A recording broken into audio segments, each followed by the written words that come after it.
Fala pessoal, dando continuidade ao estudo do método das forças, nós vamos resolver mais essa viga hiperestática que está apresentada aí na tela. Bom, nessa viga o grau de hiperelasticidade é igual a 1, né? Afinal, nós temos 4 reações, que são VA, VB, VC e HA, né, que é a reação horizontal, nesse apoio duplo, o que nos leva, portanto, a ter, em outras palavras, 4 incógnitas, e nós temos as 3 equações oriundas das condições fundamentais de equilíbrio estático. Portanto, para nós montarmos nosso sistema isostático equivalente, isto é, para nós criarmos o nosso sistema principal, nós podemos tomar 2 caminhos. Um seria remover um vínculo externo, como, por exemplo, nós poderíamos retirar esse apoio B ou até o apoio C. Aí, nesse caso, nosso problema teria 3 incógnitas e 3 condições de equilíbrio, né? Alternativamente, nós poderíamos remover a continuidade interna mediante a inserção de uma rótula sobre o apoio B. Isso nos daria uma nova condição de equilíbrio, que é de que tem que ser nulo o momento interno nesse ponto, o que nesse caso igualaria também, né, o número de incógnitas ao número de equações. Nós teríamos as 4 incógnitas, que já existem na estrutura original, só que agora nós teríamos 4 condições de equilíbrio, ok? E aí, pessoal, nós podemos escolher qualquer sistema principal, desde que ele seja estável. Mas essa escolha tem que ser tal que facilite nossa vida, né? Que nos obrigue a fazer pouca conta. Então vamos refletir um pouco aqui. Depois que nós definimos o sistema principal, nós fazemos o quê? Isto é, o que nós temos que fazer com esse sistema principal? Nós temos que obter os diagramas de esforços internos para os diferentes tipos de carregamento, não é? Mas para que a gente obtém esses diagramas? Nós o fazemos para poder calcular os deslocamentos em pontos específicos da estrutura que serão, posteriormente, compatibilizados e assim fornecerão as equações adicionais necessárias para que a gente possa determinar os valores das redundantes hiperestáticas. Correto? Então, pessoal, nós precisamos escolher um sistema principal que facilite esse cálculo dos deslocamentos. O que significa dizer que nós precisamos escolher um sistema principal que facilite a obtenção dos diagramas de esforços internos que são usados na aplicação do PTV. No caso das vigas, que é o problema que nós vamos resolver agora, né, nesse exemplo, nós estamos aplicando o PTV considerando apenas o efeito do momento fletor e usando a tabelinha para resolver as integrais. Então, nessa lógica, para facilitar a nossa vida, o sistema principal escolhido deve ser aquele que gere o diagrama de momento fletor mais simples para a aplicação da tabela de integrais. Beleza? Então, em resumo, para resolver a estrutura hiperestática, a gente precisa de equações de compatibilidade dos deslocamentos para determinar as incógnitas que excedem o número de condições de equilíbrio. E aí, para resolver essa equação de compatibilidade, nós precisamos determinar deslocamentos em pontos específicos da estrutura. Para determinar esses deslocamentos, nós aplicamos o PTV, que por sua vez depende da integral do produto das funções do esforço interno, né? E para resolvê-las, nós recorremos à tabelinha. Então, pessoal, já que nos problemas que a gente tem trabalhado aqui, né, de vigas e pórticos, nós temos desprezado o efeito de força cortante e de força normal, ou seja, a gente tem considerado apenas a parcela do momento fletor, a definição do sistema principal vai ser norteada pela seguinte lógica. Qual será o meu sistema isostático equivalente que vai tornar mais fácil a aplicação da tabelinha das integrais para calcular os deslocamentos da estrutura?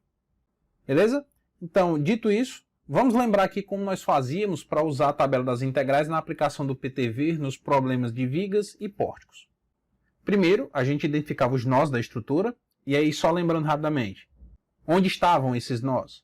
A gente colocava em extremidades, pontos de apoios internos, pontos de descontinuidade na geometria e do carregamento distribuído, não era? Enfim, nós identificávamos os nós, e feito isso, então, a gente encontrava o valor do momento fletor nodal fazendo a seção e aplicando condição de equilíbrio.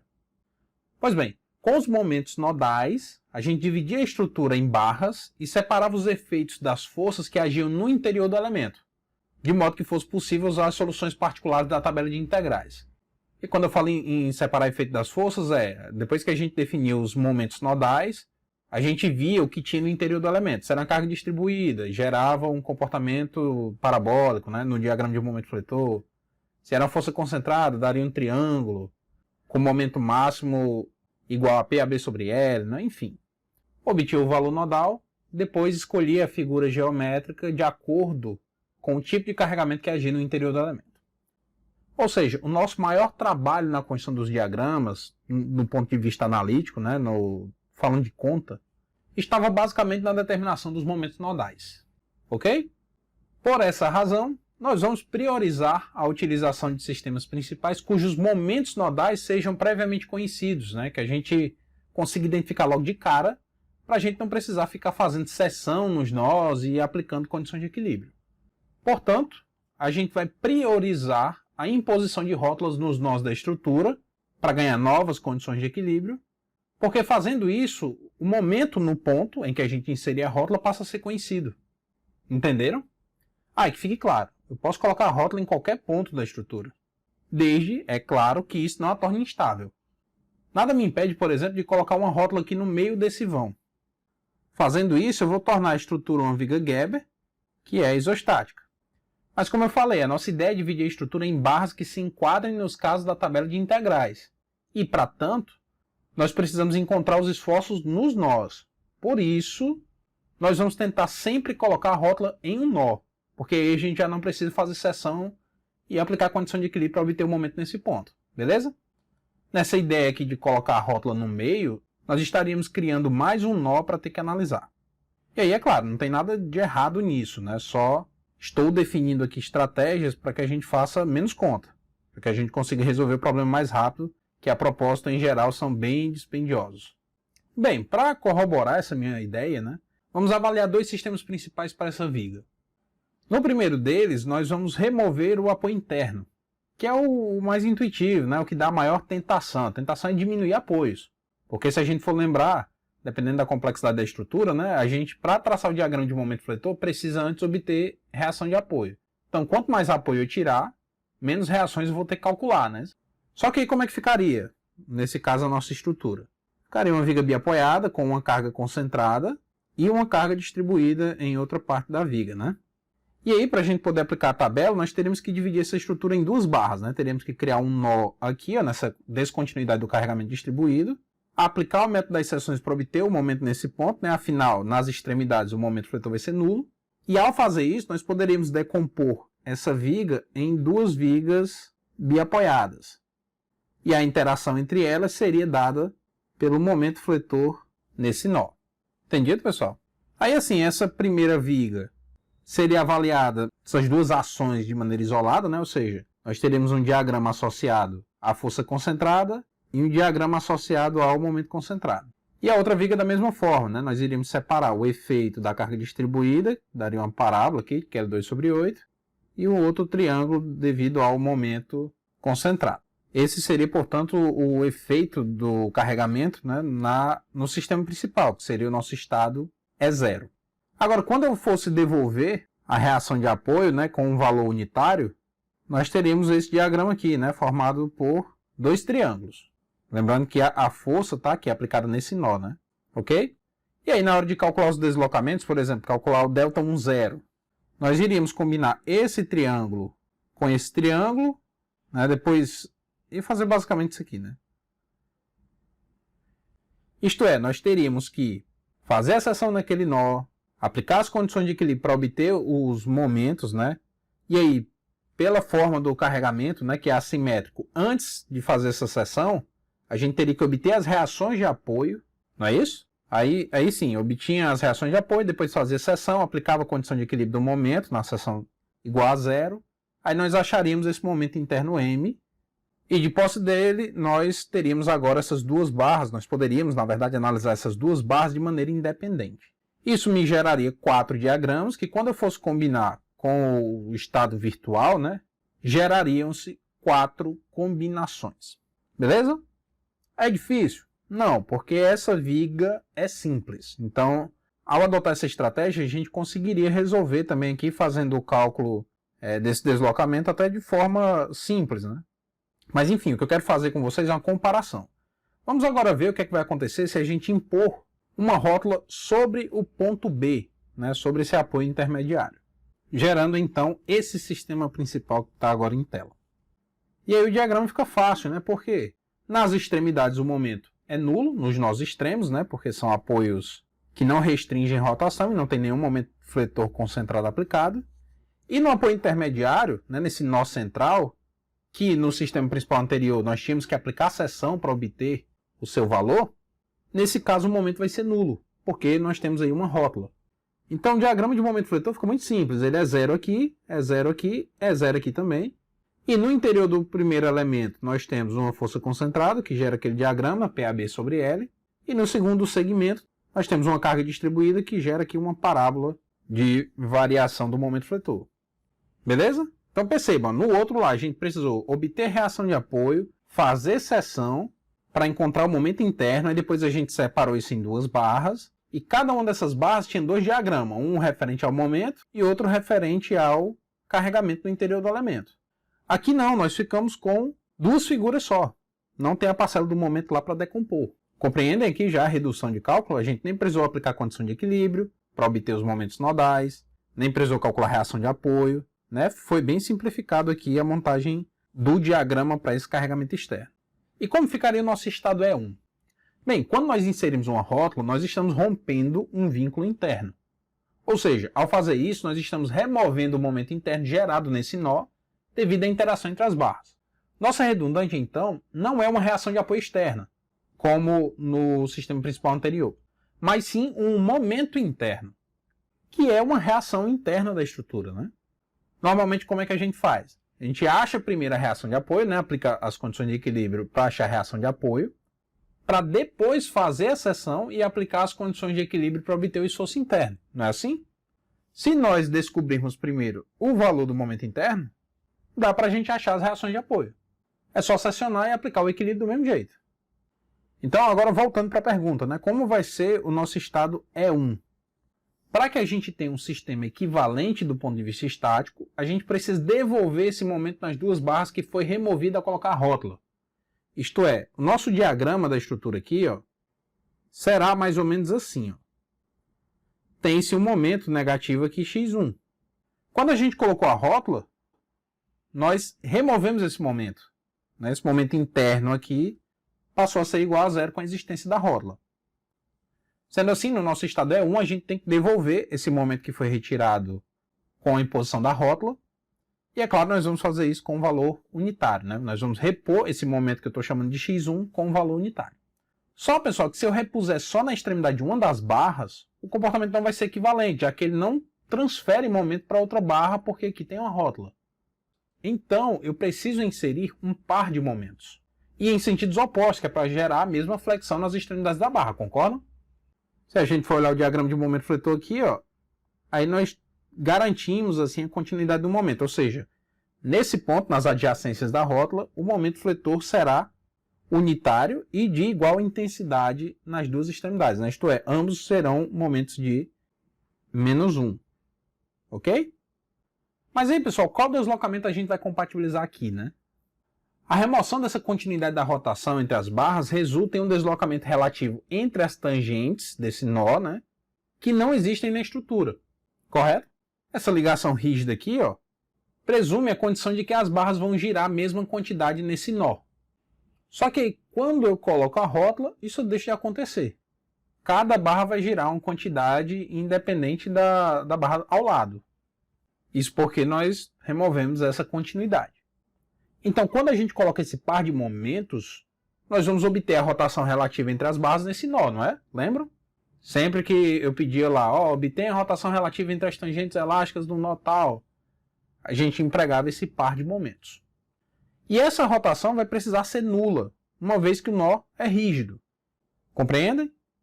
Então, essa vai ser a nossa condição de compatibilidade. A rotação relativa aqui no nó B precisa ser igual a zero. Nós temos que restaurar essa condição de compatibilidade. Tá bom, pessoal? Então, só resumindo aqui, nós vamos trabalhar com esse sistema principal, vamos privilegiar sempre montagens de sistema principais, impondo rótulas nos nós, só cuidado para não criar um sistema hipostático ao fazer isso, ok? Isso é claro, vai depender do caso, mas na grande maioria deles vai ficar mais fácil assim. Então aqui, ó, nós iríamos, por exemplo, combinar esse triângulo com esse e essa parábola com esse triângulo. Isto é, nós teríamos duas combinações a fazer, ao passo que na anterior nós tínhamos 4 combinações a serem feitas, e nós ainda tínhamos que fazer seção, né, obter reação de apoio, ou fazer seção para obter o momento nesse nó interno que estava sobre o apoio. Bom, então escolhido esse nosso sistema principal, nós vamos agora colocar a mão na massa. Primeiro nós vamos separar as ações externas da ação da redundante, isto é, nós vamos avaliar esse sistema principal submetido só a essas forças de 60 kN e essa carga distribuída de 45 kN por metro, e depois nós vamos avaliar esse mesmo sistema principal submetido a esses momentos x1, só que nós vamos atribuir a eles o valor unitário. Portanto, aqui nós vamos criar 2 estados de carregamento. Nesse que nós vamos avaliar o sistema principal submetido somente ao carregamento externo, a gente chama de estado 0. Bom, em cada estado a gente vai obter o nosso objetivo principal é obter o diagrama de momento fletor. Porque é a partir deles que a gente calcula os deslocamentos e a partir da compatibilização dos deslocamentos que a gente acha o valor de x1. Aí de posse de x1, que é a nossa incógnita excedente, a gente consegue obter as demais incógnitas, ou seja, as demais reações e esforços internos, para então obter os diagramas, né? Se a gente achar x1, por exemplo, a gente acha VA, VB, VC, e de posse de VA, VB, VC, a gente pode traçar o diagrama de esforço cortante, e a partir do diagrama de esforço cortante obter o diagrama de momento fletor. Só que além do diagrama de momento fletor, eu vou também calcular as reações de apoio. Porque para encontrar as reações de apoio final, a gente pode fazer uma combinação linear das reações de apoio em cada um dos estados. Não é assim? Então vamos lá. Para calcular a reação de apoio aqui nessa estrutura, é muito fácil, porque a existência da rótula me permite analisar as barras de maneira independente, né? A barra AB independente da barra BC. Como assim? A barra AB é uma viga biapoiada submetida a uma força de 60 kN no meio. E, por estar no meio, essa reação vai ser igualmente dividida entre os apoios. Ou seja, o apoio A vai receber 30 kN e o apoio B vai receber mais 30 também. Já a viga BC está submetida a uma carga uniformemente distribuída de 45 kN, cuja resultante vai ser 45 vezes 4, isto é, 180 kN aplicado no meio da viga. Como fica no meio, vai metade da carga para cada lado. Então, o apoio C recebe 90 kN e o apoio B recebe 90 também. Então, esse apoio central, esse apoio B, que recebe contribuições tanto do trecho AB como do trecho BC, nós temos uma reação resultante de 120 kN. Entendido? Bom, então eu estou calculando essas reações de apoio que não vão ser necessárias para traçar o diagrama de momento fletor, mas que será útil lá no final para que a gente encontre as reações de apoio finais. Agora sim, a gente vai obter nosso diagrama de momento fletor do estado 0. O momento é nulo, né, nos 3 nós, então ele é 0 em A, é 0 em B e é 0 em C. E no interior do primeiro elemento tem uma força concentrada no meio de valor igual a 60. Então, nosso diagrama de momento fletor vai ser aquele triângulo com o valor máximo aqui no meio igual a PL sobre 4, né? Está no meio, então vai ser 60 vezes 4, que é o comprimento, sobre 4, ou seja, 60 kN. E o trecho BC é uma viga com momento nulo nas extremidades, submetida a uma carga uniformemente distribuída de 45 kN por metro, o que vai gerar um diagrama de momento fletor de uma viga biapoiada, né? Que é uma parábola, cujo valor máximo é QL2 sobre 8, ou seja, 45 vezes 4 ao quadrado sobre 8, que dá um valor de 90 kN. Beleza, pessoal? Muito simples, né? Agora que a gente obteve os efeitos do sistema principal devido à carga distribuída, isto é, agora que a gente obteve o diagrama de momento fletor no estado 0, a gente pode avaliar o sistema principal submetido aos momentos x1 aqui com valor unitário. E assim como no caso do estado 0, eu vou obter também as reações de apoio para o estado x1, muito embora a gente não precise delas para poder traçar o diagrama de momento fletor. Ok?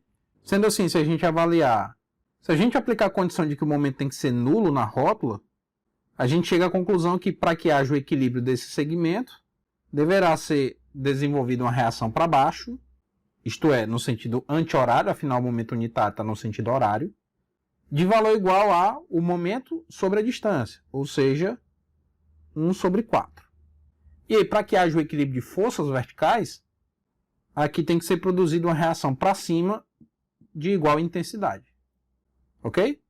O mesmo acontece se a gente fizer a soma dos momentos na rótula igual a zero e olhar para o lado direito. Aqui nós temos um momento unitário no sentido anti-horário, que para ser equilibrado precisa de uma força gerando momento no sentido horário. E essa força vai ter valor igual ao momento, que é 1, dividido pela distância, que é 4 também. Aí para que haja o equilíbrio das forças verticais, aqui tem que ser desenvolvida uma força de 1/4 também, né? A mesma intensidade, só que no sentido contrário. Ou seja, nesse apoio do meio, nós temos uma resultante de 1/4 mais 1/4, que dá 1/2. Ok? Então, as nossas reações VA e VC serão de 1/4, né, para baixo, que a gente considera negativo. Então, lá, quando a gente for superpor as soluções, a gente vai entrar com VA no estado 1 igual a menos 1/4, ok? E no apoio intermediário tem uma reação VB positiva de 1/2, que foi 1/4 mais 1/4. Agora vamos obter o nosso diagrama de momento fletor no estado 1, né? O momento é 0 nas extremidades A e C, e é igual a menos 1 nas adjacências da rótula. Então aqui ele vem de 0 até menos 1, do outro lado ele vai de menos 1 até 0. Entendido? Ou seja, pessoal, dificuldade 0, né? Muito simples obter esses diagramas aqui, as reações de apoio. Agora nós podemos partir para o nosso terceiro passo, né, que é a compatibilização dos deslocamentos. Nesse caso, né, nós vamos ter que garantir, ao superpor os estados 0 e 1, que a rotação relativa no nó B seja igual a 0. Né? Isto é, nós temos que garantir que o delta 10 mais o delta 11 vezes x1 seja igual a 0. Sendo assim, x1 deverá ser tal que 0 é a rotação relativa no nó B, e para tanto, ele terá que ser igual a menos o delta 10 sobre o delta 11. Eu já debati com vocês no exemplo anterior, né? O delta 10 será igual à integral do momento 1 com o momento 0, dividido por EI dx. E aí eu vou colocar os diagramas aqui do lado para refrescar nossa memória, né? Bom, então o delta 10, como EI é constante, eu não coloquei isso, né? Não falei isso no começo do exercício, mas, enfim, EI é constante. Então, nós poderemos tirar ele de fora da integral, então vai ficar 1 sobre EI, vezes a integral do produto do momento real com o momento virtual. Nesse caso, para o deslocamento delta 10, o estado virtual é o nosso estado E1. Então, nós vamos combinar esse triângulo aqui, ó, com valor máximo de 60 no meio, isto é, com A igual a B, que é igual a 2, com esse outro triângulo aqui, ó, cujo valor máximo é menos 1 na extremidade direita. Portanto, vamos recorrer à tabela, né? Que me diz que para essa combinação, aqui repito, do triângulo com valor máximo aqui na extremidade direita, MB, para esse outro triângulo com valor máximo no meio, vai ser igual a 1/6 de L, vezes 1 mais A sobre L, vezes os dois momentos notáveis. Então, 1/6 de L, que é 4, né? Tem 4 metros essa barra, vezes 1 mais A sobre L, nesse caso A é da extremidade esquerda até o meio, né? Ou seja, 2 metros sobre 4, vezes os dois momentos principais, né, de cada diagrama, isto é, vezes 60 vezes menos 1. E isso aqui é o resultado dessa parcela, né, do diagrama entre os pontos A e B. Agora a gente vai combinar o resto, né? Ou seja, vamos combinar essa parábola com esse triângulo. E aí vocês já decoraram, certamente, que essa combinação é igual a 1/3 de L, ou seja, 1/3 de 4 metros, esse segmento também tem 4 metros, vezes os dois momentos, que é menos 1 e 90. Fazendo esse cálculo, a gente chega à conclusão que esse delta 10 será igual a menos 180 sobre EI. Beleza, pessoal? Então, mais uma vez, sem dificuldade alguma, nós conseguimos obter esse deslocamento. Agora, o delta 11, nós vamos combinar o diagrama 1 com ele mesmo, né? Ou seja, nós vamos trabalhar aqui 1 sobre EI e vamos combinar esse grande triângulo, né, de comprimento igual a 8 com ele mesmo. Então, triângulo com triângulo aqui, ó, vai ficar 1/3 de L, que é 8, vezes o momento máximo, que é menos 1. Logo, o delta 11 será igual a 8 sobre 3 EI. Beleza, pessoal? Então, pessoal, de posse de Δ1 0 e Δ1 1, a gente pode obter x1. Afinal, x1 vai ser igual a menos Δ1 0, que é menos 180 sobre EI, dividido por Δ1 1, que é 8 sobre 3 EI. Então, corto EI com EI e x1 será igual a 3 vezes 180 dividido por 8, que dá 67,5. E qual unidade é essa, pessoal? Quem é x1, né?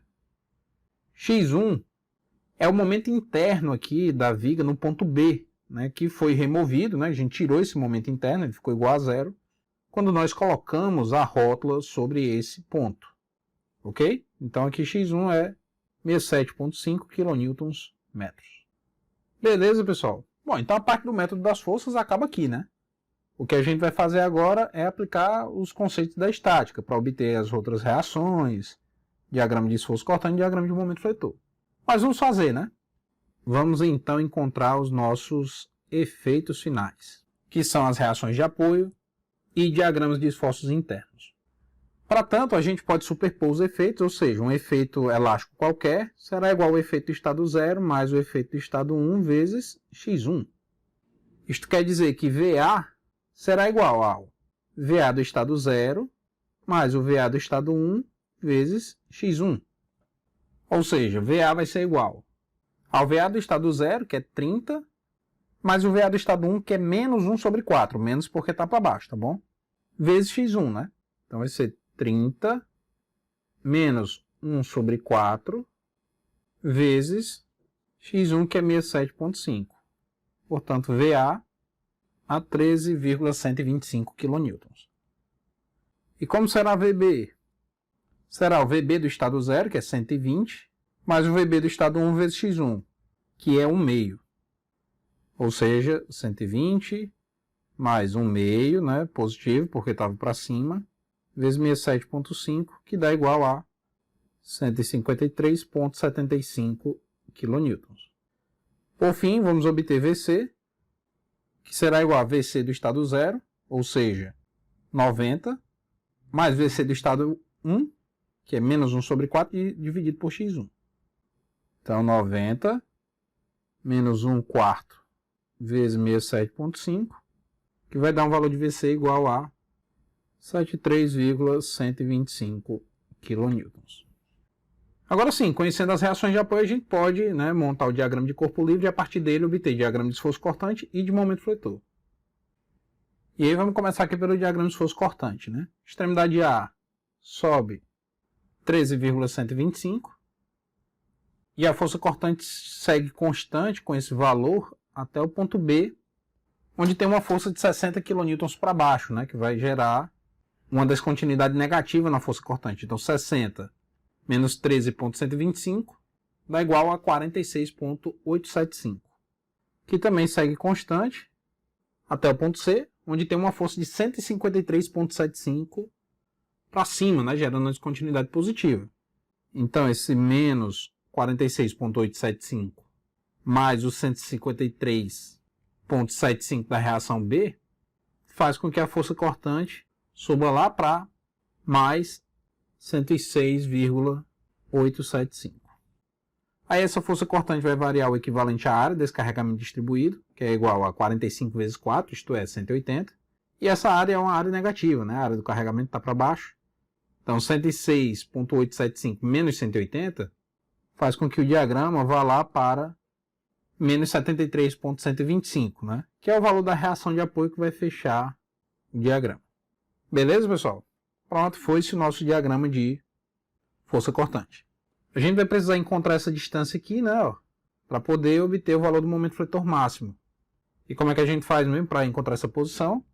A gente vai achar o valor da distância, que quando multiplicado pelo carregamento distribuído, zera a força cortante aqui, ou seja, gera uma força cortante de 106,875.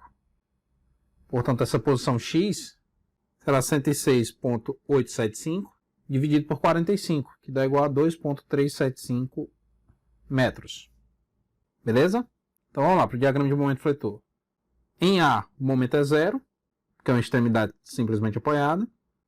E a variação do momento fletor entre os pontos A e B será o equivalente a essa área da força cortante, que será igual a 13,125 vezes 2, ou seja, será igual a 26,25. Como essa área da força cortante é positiva, o momento fletor cresce até esse valor.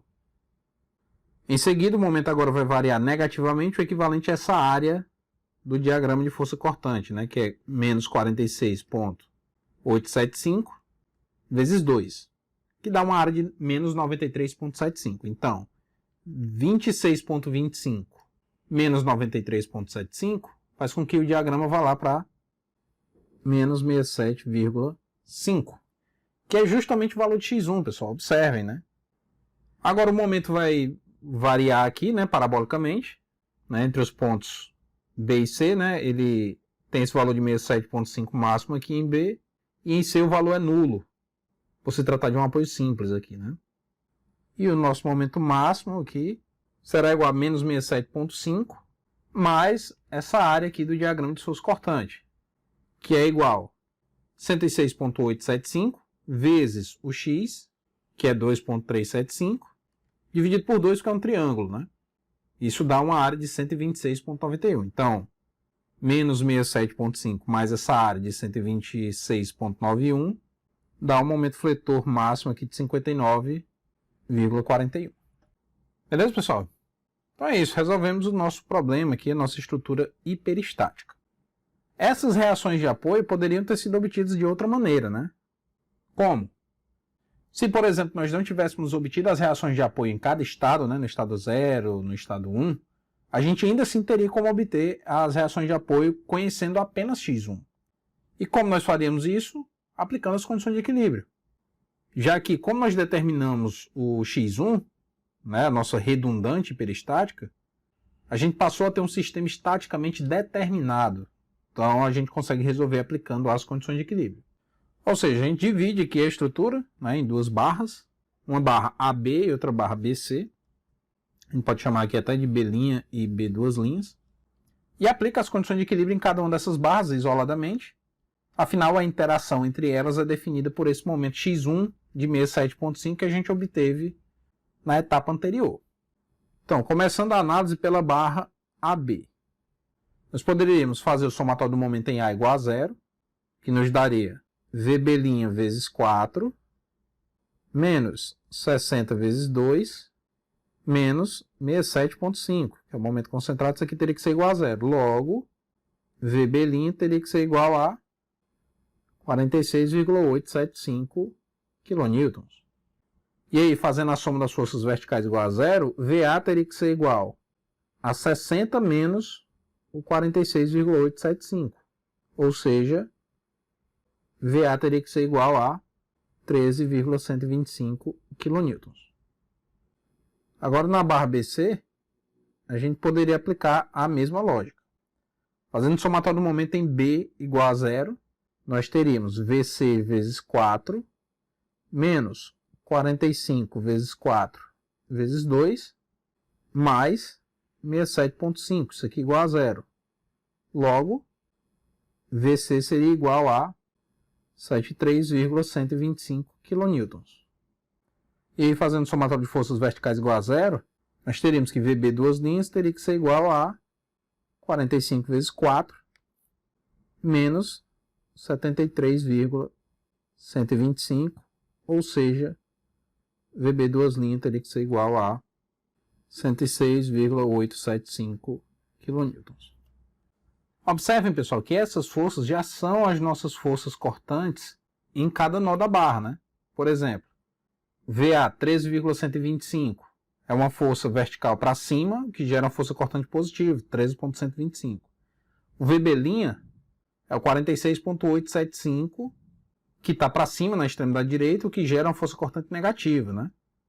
Já para a barra BC, o VB duas linhas deu 106,875, que é a força cortante nesse ponto, ó, e o VC 73,125, que é a força cortante nesse outro ponto. Entendido, pessoal? Bom, então é isso. Na próxima aula a gente vai resolver um pórtico com o grau de hiperelasticidade igual a 2, né? Porque aí o nosso sistema fica um pouquinho mais trabalhoso, porque a gente recai dessa forma em um sistema 2x2. Lembrando que a ordem do sistema de equações de compatibilidade é igual ao número de redundantes hiperestáticas. Aqui a gente caiu numa equação, né, num sistema 1 por 1, porque só tínhamos uma redundante. Ok? Então é isso, pessoal. Obrigado por assistirem a aula até aqui. Até o próximo vídeo e tchau.